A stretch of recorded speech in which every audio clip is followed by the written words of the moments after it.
जय माता दी दोस्तों, आप सभी का स्वागत है हमारे YouTube चैनल अमृता एस्ट्रो में। जैसा कि हम सभी को पता है कि शनि का राशि परिवर्तन हो चुका है और इस शनि के गोचर से अब शनि की 7.5 का प्रभाव भी आपको देखने को मिल जाएगा। मैं बात कर रही हूं मेष राशि की, यानी कि मेरी खुद की राशि मेष राशि। तो देखिए, मेष राशि के लोगों पर अब इस शनि की 7.5 का प्रथम चरण या हम कहें तो पहली ढैया अब शुरू हो चुकी है। और ये जो 2.5 साल होंगे, ये कैसे बदलाव आपको दे सकते हैं या आप क्या अपने जीवन में इस 2.5 साल में उपाय कर सकते हैं जिससे शनि की 7.5 का प्रभाव आपके जीवन में कम हो और उनके द्वारा दिए गए रिजल्ट आप प्राप्त कर सके।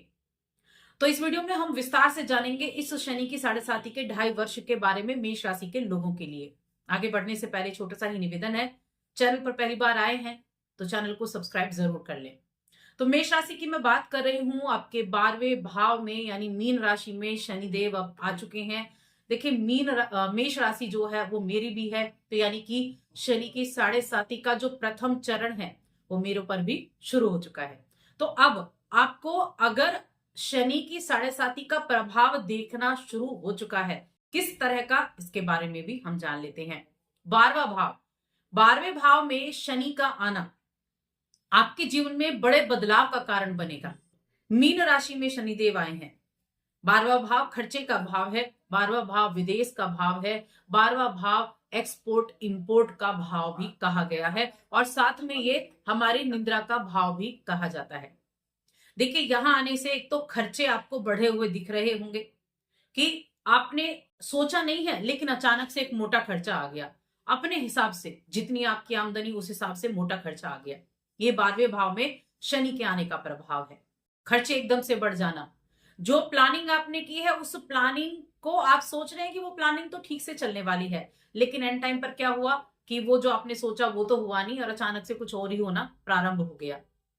साथ में विदेश जाने के योग भी बड़े जबरदस्त आपके लिए इस समय अवधि में बनने वाले हैं।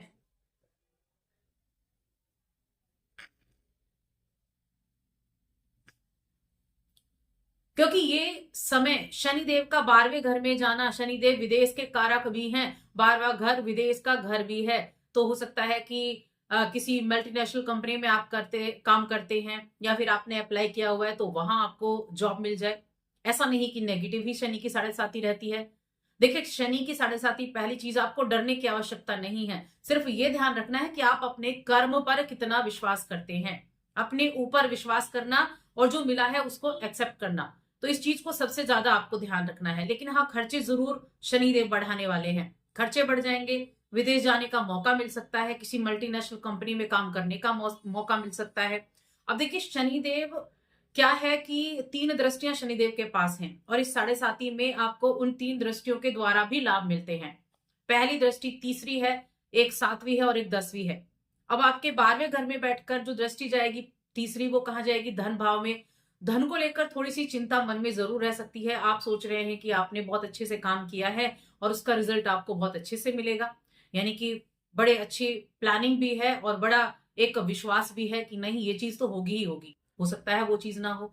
मन में पैसों को लेकर बहुत ज्यादा आप सोच विचार करते रहेंगे, बहुत ज्यादा सोच विचार रहेगा अपने करियर को लेकर, अपनी जॉब को लेकर बहुत सोच विचार रहेगा। क्योंकि 12वें घर से जो 7वीं दृष्टि सीधा देखेंगे शनिदेव, वो 6ठे घर को देखेंगे। 6ठा घर सेवा का भाव है। सेवा क्या है? जॉब है, सेवा। तो यहाँ नौकरी को लेकर बहुत ज्यादा आपके मन में सोच विचार रह सकता है। लेकिन एक बात जरूर है कि ये जो 7.5 है, इस 7.5 के दौरान अपनी हेल्थ का भी थोड़ा सा ध्यान रखना है। हेल्थ संबंधी प्रॉब्लम भी आपको देखने को मिल सकती है। किस तरह की? तो इस समय अवधि में थोड़ी आंखों के संबंधी समस्या हो सकती है और कहीं ना कहीं पेट संबंधी भी दिक्कतें आपको देखने को मिल सकती हैं। तो थोड़ा सा ध्यान रखें। देखिए, शनि की 7.5 का जो प्रभाव है ना, वो बहुत ज्यादा डिपेंड करता है आपकी जन्म पत्रिका पर कि आपकी जन्म पत्री के हिसाब से शनिदेव की पोजीशन क्या है। अगर शनिदेव शुभ बैठे हुए हैं तो शनि की 7.5 आपके ऊपर उतना प्रभाव नहीं देगी, थोड़े बहुत प्रभाव देगी। शनि की 7.5 में लोग बनते भी हैं, शनि की 7.5 में बहुत अच्छे रिजल्ट भी उनको प्राप्त होते हैं। तो शनि की पोजीशन डिपेंड करती है कि आपके लिए कैसे रिजल्ट देंगे। जो गोचर होता है ग्रहों का, वो हमारी जन्म पत्री में जो ग्रहों की स्थिति है उसको पुश करने का काम करता है। अब अगर आपकी जन्म पत्री में शनिदेव तीसरे घर में बैठे हुए हैं, छठे घर में बैठे हुए हैं, अष्टम में 11वें घर में भी बैठे हुए हैं, तब भी मैं कहूंगी शनि की साढ़े साती का उतना ज्यादा प्रभाव आपको देखने को नहीं मिलेगा। या फिर मैं कहूंगी नवम भाव में भी शनिदेव बैठे हुए हैं, एक अच्छे योग बना रहे हैं शनिदेव, तो भी आपको उतना ज्यादा आपको नेगेटिव प्रभाव देखने को नहीं मिलेगा। लेकिन जो शनिदेव नीच के हो गए, 12वें घर में बैठ गए, तब तो क्या ही कहने, तब तो खर्चों की बाढ़ आ जाएगी। तब तो हो सकता है आप कर्जा भी ले, आपको कर्जा लेना पड़ जाए। छठे घर पर दृष्टि जाएगी, ऑलरेडी शनि पहले से 12वें घर में बैठे हुए हैं, शनि दूसरे घर में बैठे हुए थे और अब 12वें घर में आ गए हैं, तो यहां से अपने परिवार को लेकर, धन को लेकर बड़ी मशक्कत करनी पड़ जाएगी। तो शनि का शुभ अशुभ होना, अच्छे ग्रहों के साथ बैठना, अच्छी युति बनाना, ये बहुत इंपॉर्टेंट है हमारी जन्म पत्रिका में। उसके हिसाब से ही आपको शनि की साढ़े साती का प्रभाव देखने को मिलता है। मैं आपके इससे ये जरूर रिक्वेस्ट करूंगी कि कमेंट में मेष राशि के जातक ये जरूर बताएं कि उनके जीवन में इस शनि की साढ़े साती के शुरू होने के बाद क्या परिवर्तन होने शुरू हुए हैं, ताकि मैं आगे उनके लिए कुछ ऐसी वीडियोस बना सकूं जिससे उनको हेल्प मिल सके। अब यहाँ बात कर रहे हैं हम शनि की साढ़े साती के 2.5 वर्ष की। देखिए, इस दौरान शनिदेव वक्री भी होते हैं, मार्गी भी होते हैं। जुलाई नवंबर के महीने में वक्री होंगे, तब हेल्थ का थोड़ा सा ध्यान रखना है और थोड़ा फाइनेंशियल स्थिति को भी अपने ध्यान रखना है। खर्चे पर जितना कंट्रोल कर सकते हैं करें, व्यर्थ के खर्चों को अवॉइड करना शुरू करें।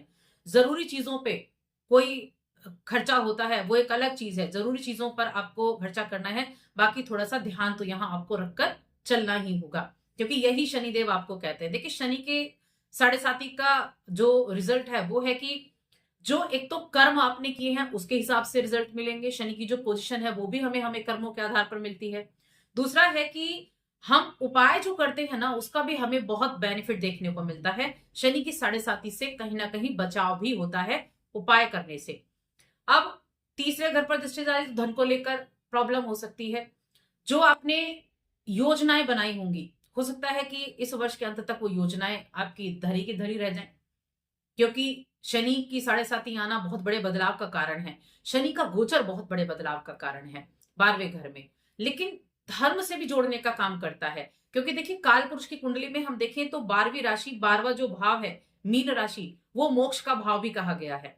तो ये आपको मोक्ष की राह भी दिखाता है। ये आपको काल पुरुष की कुंडली के हिसाब से देखें तो आपको धर्म से भी जोड़ता है, मेंटोर आपके जीवन में लेकर आता है, गुरु आपके जीवन में लेकर आता है। तो कोई ना कोई इस समय अवधि में आपका कोई मेंटोर है, आपका कोई गुरु है, गुरु तुल्य है, वो आपको किसी तरह के सलाह मशवरा दे सकता है, आपके काम को बदलवा सकता है। आप करने को जा रहे हैं लेकिन आपके गुरु के किसी सलाह से आप हो सकता है उस काम को चेंज कर दे। तो उनकी बातों पर आपको खास तौर से ध्यान रखना है। अपने गुरु की इज्जत करना, अपने गुरु का सम्मान करना, उनकी बातों को महत्व देना, अपने से बड़ों की रिस्पेक्ट करना, ये चीजें भी आपको इस समय अवधि में ध्यान रखनी होंगी।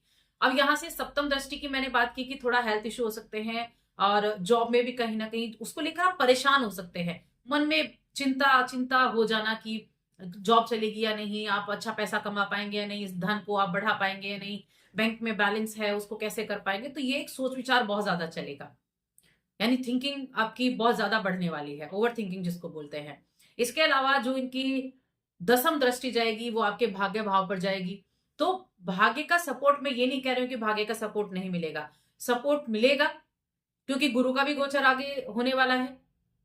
मेष राशि के जातकों के लिए गुरु का गोचर उनके तीसरे घर में होने वाला है, मिथुन राशि में गोचर होगा। तो यहाँ जो गुरु बृहस्पति का काम है, गुरु बृहस्पति किसके स्वामी है? 12वें घर के ही स्वामी है, मीन राशि के ही स्वामी है, मिथुन राशि में प्रवेश करने वाले हैं, तो वो भी कहीं ना कहीं परिवर्तन लेकर आएंगे। तो थोड़ा धर्म की तरफ भी आपका रुझान रह सकता है, पूजा पाठ की तरफ आपका रुझान रह सकता है, यात्राएं आपकी इस समय अवधि में काफी रहेंगी। आप देखेंगे कुछ लोगों के जीवन में अभी से, इस महीने से ही यात्राएं होनी शुरू हुई होंगी।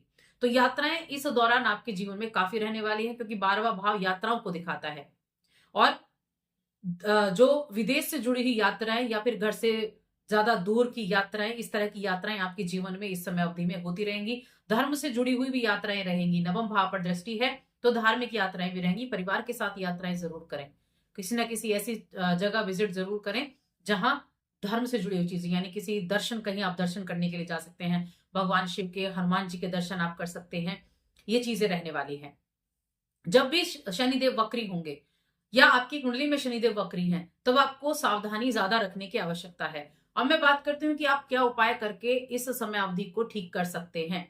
देखिए, मैं स्टूडेंट्स के लिए भी जरूर कहना चाहूंगी कि स्टूडेंट्स के लिए मेष राशि की मैं बात कर रही हूँ। मेष राशि के लोगों के लिए 10वें और 11वें घर के स्वामी होते हैं शनिदेव, 12वें घर में जा रहे हैं। आपको मौके मिल सकते हैं इस समय अवधि में बाहर कहीं जाकर पढ़ाई करने के, लेकिन एफर्ट आपको करने पड़ेंगे।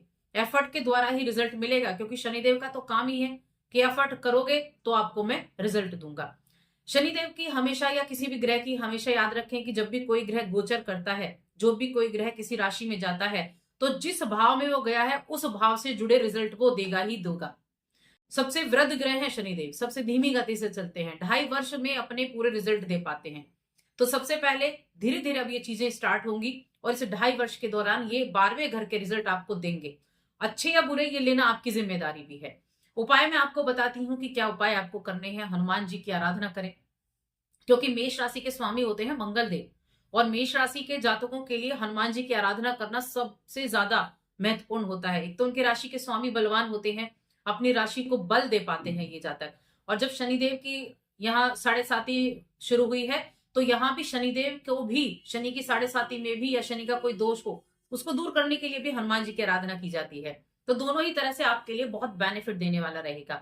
हनुमान चालीसा का पाठ प्रतिदिन करना शुरू करें। शनिवार को आप सुंदरकांड का पाठ कर सकते हैं, बजरंग बाण का पाठ कर सकते हैं, ये करें। प्रत्येक मंगलवार या शनिवार के दिन हनुमान जी के दर्शन जरूर करके आए। उनके पैरों के नीचे से एक टीका लें और उसे अपने मस्तक पर आप लगाना शुरू करें। हनुमान जी की शरण में जाना, हनुमान जी की आराधना करना, अपने राशि स्वामी को मजबूत करना और शनि के प्रभाव को कम करना, ये सिर्फ हनुमान जी आपके लिए कर सकते हैं। बाकी समय समय पर गरीबों को खाना खिलाते रहेंगे तो भी बहुत अच्छा रहेगा। काली दाल का दान कर दिया शनिवार के दिन, कभी कभी, मैं हमेशा के लिए नहीं कह रही हूँ, कभी कभी, लेकिन हाँ, हनुमान जी की आप आराधना ये रेगुलर बेसिस पे करेंगे तो बहुत अच्छे परिणाम आपको देखने को मिलने वाले हैं। तो बस आज की इस वीडियो में इतना ही। वीडियो कैसी लगी हमें कमेंट करके जरूर बताएं। जय माता दी।